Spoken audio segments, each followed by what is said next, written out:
Ilgari satılıp ketken Bakayatadagi жерлерге көңүл бурсаңыз дейт көңүл бургула тиешелүү органдар.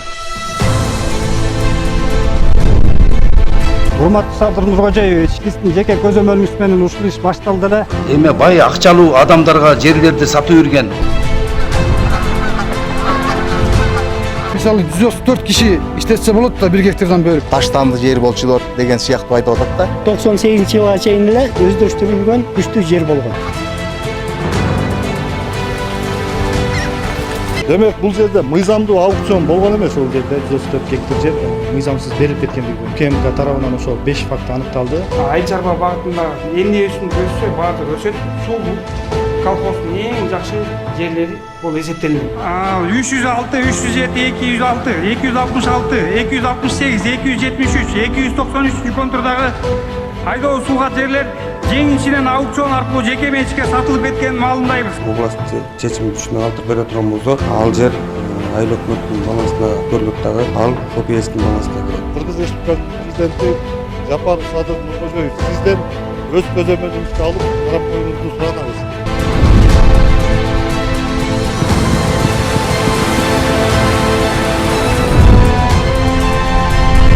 Биз президенттин саясатын колдойбуз. Ушул ишти көзөмөлгө алып берүүңүздү суранабыз. Президент мырза, коррупция боюнча эч кимдин иммунитети жана мөөнөтү болбош керек. Бирок ушуга карабастан 1998-жылы Кыргыз Республикасынын өкмөтүнүн 14-токтомунун негизинде жер кодексин аттап өтүп, Бакаят айыл өкмөтүнө караштуу 306, 307, 206, 266, 268, 273, 293 контурдагы айдоо сууга жерлер жеңишинен аукцион аркылуу жеке менчикке сатылып кеткенин маалымдайбыз. Бул деген былтыркы 11 гектар эмес, 134 гектарды түзөт. Аукцион өткөрүү тартиби одоно бузуу менен өтүп, буга ошол кезде айыл чарба министринин орун базары Кадыркулов Качкынбай Дандабаевичтин кызматтык абалы менен кыянаттык пайдаланган. Бир туугандарына, жакындарына район акиминин орун базары Доолбеков, Азейинкул Сагыналиевичтердин жеке менчик жерлерине айланган. Биз боюнча райондук сотто прокуратурага кайрылганбыз, бирок жыйынтык чыккан жок. Айла жок, бияка айтканга туура келди. Жалпы элдин бир гана талабы, биз миллиард сом сураган жокпуз. Өзүбүздүн жерибизди мамлекетке кайтарып бериңизди суранат элдер. Так, Молдобеков Тагай Бабаканович дейт, коррупцияга каршы эч кимдин иммунитети болбош керек дейт. Туура айтасыз, коррупцияга эч кимдин иммунитети жок. Илгери сатылып кеткен Бакаятадагы жерлерге көңүл бурсаңыз дейт, көңүл бургула тиешелүү органдар. Урматтуу Садыр Нуркожоевич, биздин кайрылып атканыбыздын себеби биз сиздин кылып аткан саясатыңызды колдоп, ушу 2024-жылы 3-элдик курултайда 134 гектар жер боюнча кайрылуу жасады эле. Тагай Молдобеков элдин үнүн жеткирди эле. Ошол боюнча кайрылуу жасап атабыз дагы. УКМК 1 жыл тергеп, булардын жерлери мыйзамсыз экенин далилдеп чыгышты. УКМК кызматкерлери туура тергешти. Обул прокуратура жакшы көмөк көрсөтүштү бул маселеде. Обул сот булардын жерин мыйзамсыз деп тап, аукциондор мыйзамсыз өткөн, ошол жерлер убагында төлөнө турган суммалар төлөнгөн эмес деп бардыгын УКМК тергеп, сот туура чечим чыгарып берди. Урматтуу Садыр Нуркожоевич, эми биздин кайрылып атканыбыздын себеби кассациялык неме менен кайрылышты. Ошол эмен жеке көзөмөлүңүздү алып койсоңуздар. Жогорку соттун төрагасы сиздерден суранычы. Ал жерден дагы ар кандай оюндар болуп кетпес экен деп. 134 гектар жер боюнча айтып кетейин дедим эле. Канчадан бери неме болуп келатат. Урманлашып ар сөздү айтышып атат. Мынакей чын жүзүндө ушул жака келдик, ушул жерлерди мына көрсөтөйүн депчи. Элге мынакей эл билсин, көрсүн. Эч кандай берде оңдоо түздөө жери жок болчу. Колхоздун эң жакшы жерлери болчу. Победа колхозу бар болчу. Илгери Победа колхозунда эң жакшы жерлер болчу. Бул жакта кой ферма бар болчу, 20 кородой кой бар болчу. Буякта уй ферма бар болчу. Буякта да 2000ден ашык уйлар бар болчу. Ошолордун кыктарын, кыйларын бүт ушул жака төгүшчү. Мына жака. Трактор менен адеп ташып, улам чыгарган мына жака ташып, эң жакшы центнер будайлардан ушул жерден алышканда мынакей. Мына жолдун оң тарабы, сол тарабы бүт жакшы жерлер болчу, аябай мыкты жерлер, түптүү жерлер болчу барды. Эч кандай оңдоо түзөө жер болгон эмес. Мен ошону айтып кетейин дедим. Мына канал болсо мынакей 72 жылдары 75 жылдары жасашыптыр илгертен эле. Түпсүз канал менен суу келет. Эң жакшы жерлер мынакей суу келет ушул жерден. Жакшы жерлерди алышканда кызмат абалына пайдаланышып. Шуну айтып кетейин дедим эле. Эл билсин, бардыгы билсин, ачык айран. Эч кандай калп айтпай неме кылып атабыз мынакей. ККНС көрүштүн өстөрү. Эл көрдүлөр мынакей. Ушул жерде мен чоңойгом, ушул айылдын тургунумун. 46 жаштамын азыр. Мына көргүлө элдер, өзүңөр карасалайсыңарбы, неме кыласыңарбы мынакей. Бу жерди менчиктештирип алган. Мыйзам бузуулар менчик. Өзүңөр калганын көргүлө мынакей. Менчик деген бул КПСтин жерлери эч жокта менчикке чыкпайт. Менчикке чыкпайт. Бул запас жерлер болуш керек мисалы. Бул 50 жылда эл жаңырат, 100 жылда жер жаңырат дейт. Улам деген улам жаштар болуп атат да, мисалы 30 жыл иштетишти. 30 жыл иштегенден кийин Кудайга шүгүр деш керек эле да, Кудайга шүгүр мынакей. Кулпуну толушту, байышты мисалы. Кудайга шүгүр да эми. Шүгүр кылла да. Мына бияктан жаштар болсо улам чоңоюп атат. Алды Россиялык тентип жүрүшөт ар жакта. Окут кыла албай. Эл сөтүк жерлери жок бакчылар. Биякта 30 гектарлап бир киши басып аткан бул өтө эле бир неме болуш керек. Өзүңөр ойлонсоңор мынакей. Эми бара мынакей не болот да, эл жаңырат дегендей кичине неме элди ойлош керек да. Жана 9 адамдын арасында калп сүйлөгөндөр да болуп атат да. Баарын чындык жеңет. Ошол жерди сугарган, ошол жерден эмгек кылган, ошол жерин кечип суун сугарган киши катары айтып коеюн. Ал жер өздөштүрүлгөн жапжашынакай эле жер болчу. Анан биз өздөштүрдүк, каналынан бери тазаладык, канал тартып келдик деп атпайбы? Ал жер суудун башы, колхоздун мыкты жерлеринин бири болчу. Анан биз баягы сотто да утуп туруп, Кудай кааласа, ага 1000 мертебе ыраазычылык айтабыз. Анткени ыраазычылык баягы азыркы 2006 бер жагын алганда төрөлгөн наристелерибиз мисалы үчүн азыр уже 20 жашка толуп ер жигит болуп калды. Алардын мисалы үчүн билимдүү эместери, билимге билим ала албагандары жер менен иштейт. Жерди иштетиш үчүн жер керек. Мисалы үчүн ушу 9 кишини карап канча деген балдар бош жүрөт мисалы үчүн.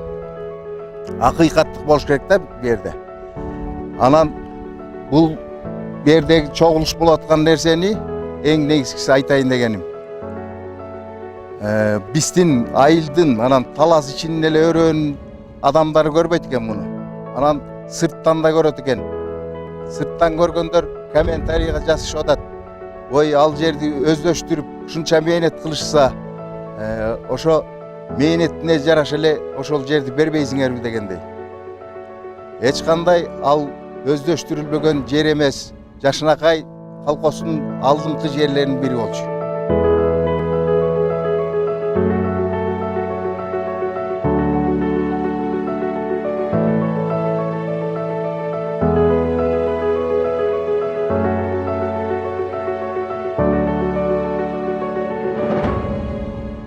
Алар эч кандай өздөштүргөн эмес. Ошо Союз убагында эле 86, 87, 88, 89, 98 жылга чейин эле абадан өздөштүрүлгөн күчтүү жер болгон. Таласта дагы реформаны Кыргызстан боюнча өтө эл нааразы. Урматтуу президент, аябай эл эме бай акчалуу адамдарга жерлерди сатып жүргөн. Өкмөттүн жерлерин сатып жүрүп, азыр эл чатак болуп атат, таластыктар, Ысык көлдө чатак болуп атат. Көп нерселер болуп атат. Мен бай укканымды айтам да элден. Анан кийин ошого бир көңүл буруп койсоңуз, 75 адамда да бар экен, сизге каршы чыккан адамдар бар экен. Ошонун ичинде бул 59-чу экен. Талгарбеков 60-чы экен, бул 59-чу экен. Анан кийин ошол көзөмөлгө алып коюңуз. Булар баягы эски адатын койбоптур. Акаевдин убагында билесиз, коррупция өтө күчүнө келген. Макеевдин убагында ошолор булардын тамырлары дагы калган. Ошол система менен булар өздөрүнүн системасы менен иштеп атат азыр. Ачыгын айтканда, эл нааразы, эл Талгарбековго да нааразы. Колхоз совхоздордун баарын талкалап жок кылган. ФПС'тин жерлери бар го бизде, медиада эмедеги жерлерчи. Ошол ФПС'тин жерлерин бир өзгөртүп киргизип бербесеңиздер, бул баягы аукцион болуп, аукциондон ФПС'тин жерлери жана кооперативтерге берилет деп турбайбы? ооба. Ушуну мисалы шаар мэриясында айылдар бар да. Ошол айылдардагы карапайым элге да тең бөлүп бериш керек да. Аны мындай жакшылап эме кылып көрө турган болсоңуз, ошол мэрияга иштеген бир чоңдор же ошол шаардык мэриянын депутаттары өздөрүнө эле көп толтура кылып ошол кооперативтерди ачып өткөрүп алыптыр да.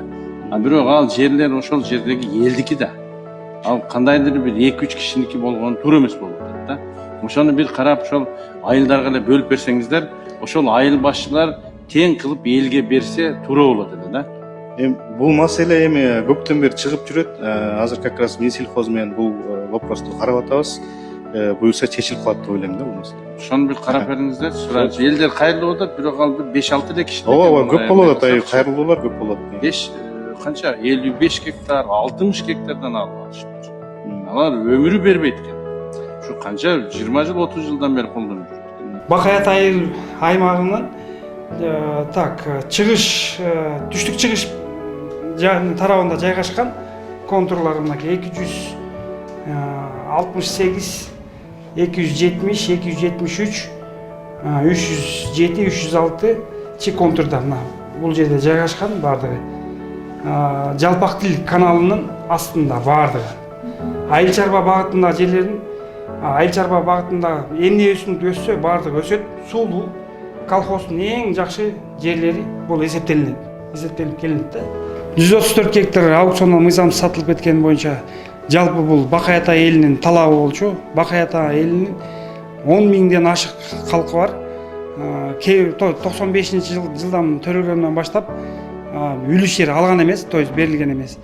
Анан кийин бир кишиде 30 гектардан 20 гектардан 15 гектардан болгону адилеттүү болбойт. И тем более аукцион мыйзамсыз өткөн далилденди.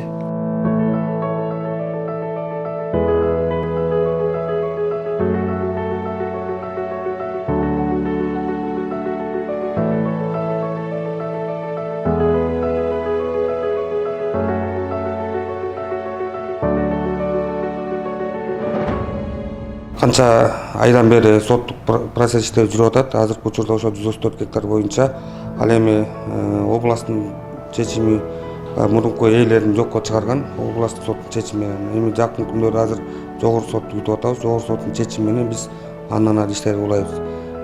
Бизге жогорку сот областтын чечими күчүнө калтырып бере турган болсо, ал жер айыл өкмөттүн балансына өткөрүлөт дагы, ал ФПСтин балансына кирет. Ошол убакта мыйзамсыз өткөндүгүн тастыктап, Алыкул Осмонов атындагы Кыргыз Республикасынын улуттук китепканасынын каты бар. Эч кандай жарыя болгон эмес аукциондо. Аукцион болот деп ушул контурларда. Эч кандай талас турмушу айыл жатчы газеталарынан табылган эмес. Аукционду уткандар жылына 3 жылга бөлүп төлөш керек болчу 30-40%. 1999 жылы Бакай Ата райондук мамлекеттик администрациянын башчысы Аким Карачалов координациялык кеңеш өткүзүп атат. 30% пайыз төлөнбөгөндүгү үчүн деп кайра аукционго коюлган жерлер кайра мамлекетке кайтарылсын деген токтом бар айыл жатчы газетасынын. Ошого карабастан булар мамлекетке кайтарган эмес. Анан дагы бир мыйзам бузуусу 9 адамдын оппоненттери общий сумманын, жалпы сумманын 0,5%-ын төгүш керек болгон аукционго катышыш үчүн.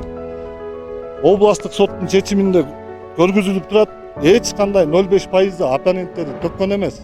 Бул аукцион формальный өткөн, жең ичинен өтүшүп, ушундай мыйзам бузууларга барган. Блогерди чакырганда булар айтышып атат, Бакай Ата районунун Бакай Ата айылындагы маданият үйүндө өткөндө. Бул жакта аукциондук комиссиянын протоколдорунда Миңбулак айылы деп жазылып жүрөт. Миңбулак айыл өкмөтүндө өткөндө. Ошол эле Миңбулак айыл өкмөтүнүн башчысы ошол убактагы Табалдиев Манас Бүркүтович УКМКга түшүнүк бергенде, мен мындай аукционго катышкан эмесмин. Бул аукцион протоколдо коюлган колдор меники эмес деп көргөзмө берген. Бул жерде УКМКнын токтомунда көрүлүп атат. Мындан сырткары аукционду өткөрүү боюнча комиссиянын мүчөлөрү катары көрсөтүлгөн ошол учурдагы Миңбулак айыл өкмөтүнүн башчысы Табалдиев Манас Бүркүтович аукционго катышпагандыгын биринчи жолу уккандыгын көрсөткөн. Ошол эле учурда Бакай Ата айыл өкмөтүнүн башчысы Сапаралиев Айнабай Музаканович да аукционго катышпагандыгын, протоколго кол койбогондугун көрсөткөн. Ушул биздин айылда 134 гектар айдоо суугат жери мыйзамсыз аукцион аркылуу берилип кеткен. Мыйзамсыз берилген аз келгенси 5 кишинин менчигине да өтүп кеткен. Анан Талас областтык УКМК тергеп, прокуратуранын жардамы менен, УВДнын жардамы менен, областтык соттун коллективинин акыйкат чечими менен 134 гектар жер мамлекетке кайтарылды. Эми булар ага дагы көнбөстөн кассациялык арыз менен жогорку сотко кайрылышып атат. Ошол жогорку сотто ар кандай оюндар болуп кетпеш үчүн Кыргыз Республикасынын президенти Жапаров Садыр Нуркожоев сизден өз көзөмөлүңүзгө алып карап коюңузду суранабыз. Ушуга улай эле ушу Бакай Ата айылында, Бакай Ата айыл өкмөтүндө ушундай эле жолдор менен, мыйзамсыз жолдор менен көп жерлер, жайыт жерлер менчикке чыгып кеткен мамлекеттин. Алар дагы мамлекетке кайтарылып, 10 гектардан ашык жери мамлекетке кайтарылып калды. Ушуга себепчи болгон Бакай Ата райондук ички иштер бөлүмүнө, Бакай Ата райондук прокуратурасына дагы ыраазычылык билдиребиз. Бизде Бакай Ата районунда ошол 134 гектар боюнча жерлер өзүңүздөр билесиздер, бир нече жылдан бери көтөрүлүп келатат. Бул боюнча УКМК тарабынан бизге аныктап берген тергөөсү ушул жерде 134 гектар жер мыйзамсыз берилип кеткендиги боюнча УКМКнын тергөөчүсү аныктап берип, доогер катары биз бул жерди жокко чыгаруу боюнча Бакай Ата райондук сотуна кайрылганбыз, доо келтиргенбиз. Бул жактан баягы эскирүү мөөнөтү өтүп кетти деп буну артка кагып койгон. Биз кайра облустук сотко апелляция менен кайрылып, ошол облус соттон ушул биз тарапка чечип берди. Муну УКМК тарабынан ошол 5 факт аныкталды. Берип атканда аукциондун берүү тартибин бузган, мындан сырткары өткөрүү жерин бузган, башка жерге алып барып өткөргөн деп жана ошол аукционго катышкан кишилердин колдору биз койгон эмеспиз деп жазып бергендиктен ошол анан дагы бир жарыямеси, кемчилиги ушул гезитке жарыя берилген эмес да. Ошол 5 фактыны бизге аныктап берди. Биз ошонун негизинде райондук соттон утулдук, бирок облус сотко берип, бул сотту ошол мамлекетке өндүрүп алдык да. Бүгүнкү күндө тиги тарап жогорку сотко берип деген сөздөр жүрүп атат. Бизге берилгендиги боюнча маалымат келе элек. Эгер берилген болсо, анда сотко барып да катышабыз. Биз президенттин саясатын колдойбуз. Ушул ишти көзөмөлгө алып берүүңүздү суранабыз.